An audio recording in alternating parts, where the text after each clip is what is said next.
Simply, sometimes there's just more to gain by letting go than holding on.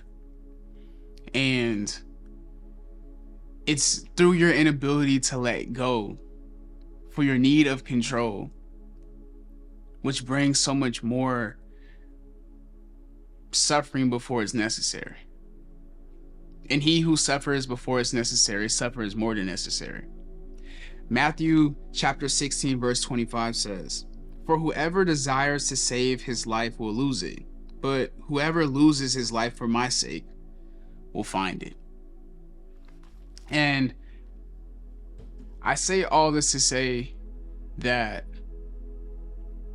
this just might be your sign to take control by letting go. Understanding your role in your own life and what you can and cannot control.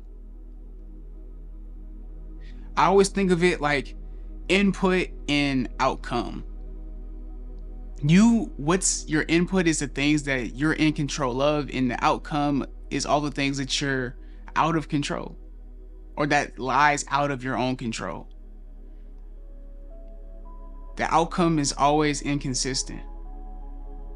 But what is consistent is your input. The things that are in your control are always in your control. And the things that are out of your control will always be out of your control. But we find the most difficulty, we find the most stress, we find the most anxiety, we find the most unsettlingness in the enigma of not knowing what the outcome will be. We get scared at the possibility of failure, so we don't even try. We would rather sacrifice the attempt because we don't know what will come of it. And the worst part is we do that with our own lives. We seek to save what we can possibly have. We try to control every variable, every outcome. We want to know all the steps before we decide to take one. We constantly are living our lives in analyzation. But when you're living life that way, you're no longer in the experience, but just living in the analysis. You're no longer where your feet are, but rather where your mind takes you. It is not quite to say that this is a bad thing, nor good. I think the bad thing is that you're not actually living. But the good thing is just more to say that because this is possible, it means that you're just a highly intelligent being. But just because the tool is accessible doesn't mean it's the correct tool to use. In as much as me trying to put in a screw with the hammer, though possible, we both know that a screwdriver is going to do the job more efficiently. Likewise with a nail, trying to put in a nail with a screwdriver.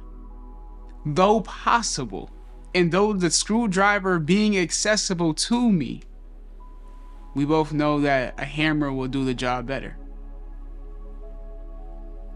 In this same scenario, what I'm saying really is that what's out of your hands shouldn't be in your mind.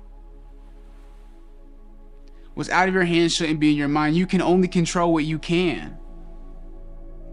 But when you try to put yourself as this median between what's in your control and what's out of it, as if you can dictate the outcome, you're applying weight on your shoulders that they were never meant to carry. You're adding on extra stress, extra anxiety because of your need to have a compulsive control over what's happening when you don't even have it. And I think in that, we realize that what we seek to control ends up controlling us. The very thing that we seek to have control over ends up controlling us. It ends up creating more stress, more anxiety, more procrastination, more need for a remedy when we're the one poisoning ourselves. To think that we can control an outcome that happens after the fact of what we do. It's silly when you set it on the table and look at it clearly. It's silly to think that you could have that amount of control over something that is after the fact. It's a byproduct. You can't control what you get. You can only control what you put into it. Just like a farmer, he or she can always sow the seed, but they don't get to determine how much they take out of the ground. The outcome is never consistent. But what you will do better for yourself, better for your life, better for to stop living but rather surviving, or rather stop surviving would begin to live, and then turn the living into thriving, is to do all you can with all you have.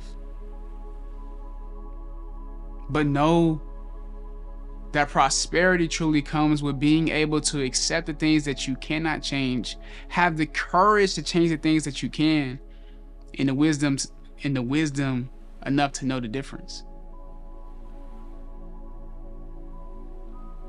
I think the powerful part in that is just having the wisdom enough to know what's in and what's out.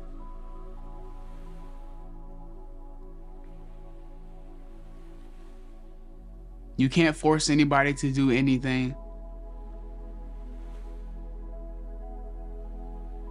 And you can't force a situation to bend to your will. But you can prepare.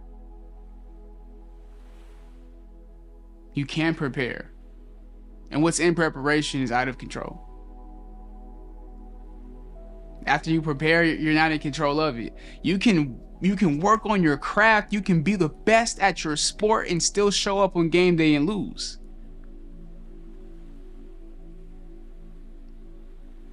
But it goes back to what I was saying yesterday. The validity in it, the affirmation in it, the value in it isn't if you win or lose, but it's the fact that you're willing to get out there in the first place. That was your responsibility, to just get out there in the first place. You already have the value because you prepared. Everything else that happens on game day is just a result of what you already put in. Win or loss. Success or failure. They say you get in or you get out what you put in. But they never tell you that the outcome is always inconsistent.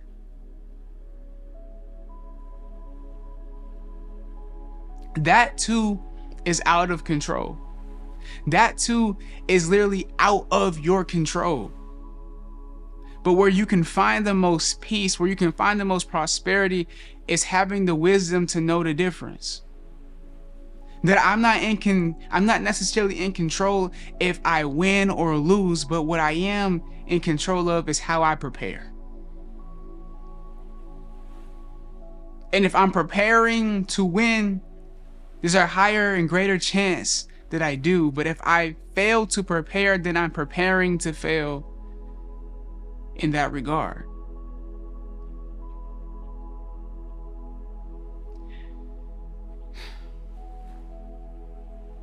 Taking control by letting go is more to say that he who tries to save his life loses it. But he who is willing to let it go saves it. The journey isn't over yet. We don't know where the destination is. It's about focusing on the direction. As long as you're getting closer to where you're supposed to go, you know that you're headed in the right place.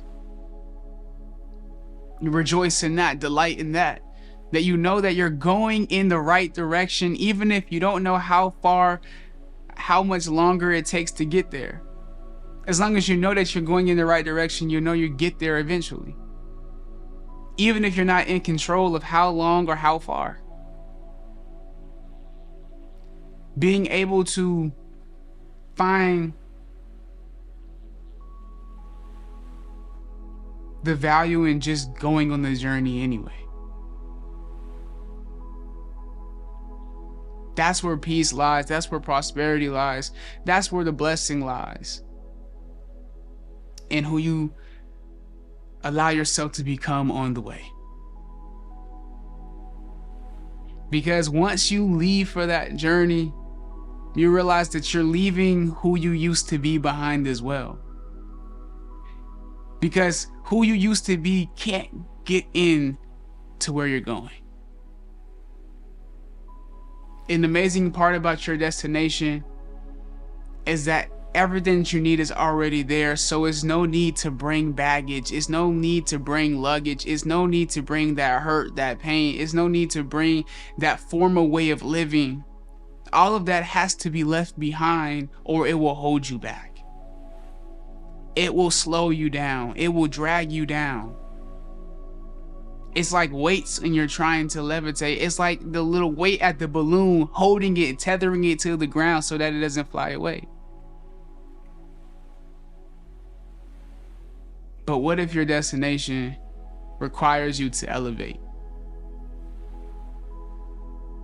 What you thought was the tether holding you down, keeping you where you need to be, could also be the weight holding you back, not allowing you to level up to your desire. And in a spiritual sense, in a spiritual sense of letting go, especially from the verse that I read in Matthew, it means being willing to let go of your former self. Let go of the former things. Let go of the things that you used to try to hold on to. The life that you're trying to save. Jesus is saying that if you're willing to let that go, you'll find true life in me. But he who tries to save his life will lose it.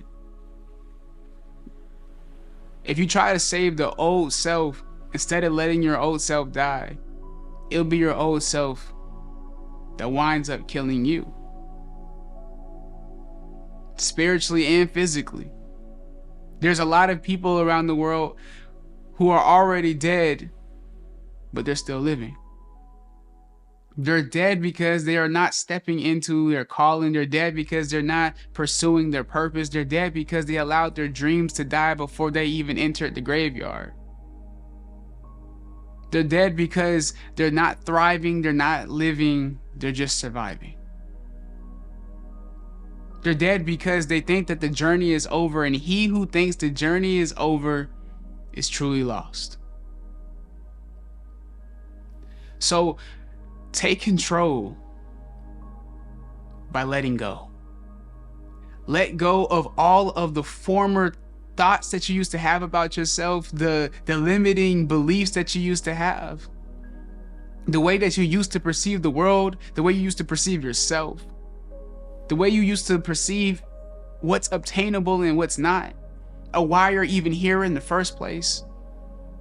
And realize that it's something so much bigger that is calling you. It's something so much more fulfilling. And we talked about it, this world can't fulfill you. It tries to, it pursues to, it does its best by giving you new models and new upgrades and updates every single day, every single year. It tries to fulfill you, but it can't. Because man will not be satisfied by bread alone. It's going to God because he is the one who sustains something so much bigger. If you're still here, I appreciate you. If you made it to the end of this video, I appreciate you more than you'll ever know. These conversations do so much more than I think any of y'all will even realize for me, because this is me in it right now, being able to express where I am in my own journey as I'm speaking to you. This expression allows me to be who I'm becoming, but also be present in it right now, to be able to self-evaluate myself in the certain situations and circumstances that I'm in right now and be able to express it to you. Because we're all human. We all go through the same things in different ways. Our situations may differ, but yet we're related in our feelings. We're related in being unaware of our own value and feeling like we only can believe in ourselves when someone else believes in us. But it isn't until you no longer need anybody else to validate the self, but that you can appreciate you for just showing up, that you can appreciate you for just having the regard for self, to know that you have to choose your heart. You have to make the decision. You can choose an easy life you can choose an easy life, but it's going to be hard to live with it. Or you can choose a harder life, choose the harder decisions, but it makes an easy life, right? You can choose it. It's easier to live with a harder life. It's easier to live with it because you know you've given it your all, that you tried. And that's all this is, me trying. But you realize that there is no try. There's just do or do not.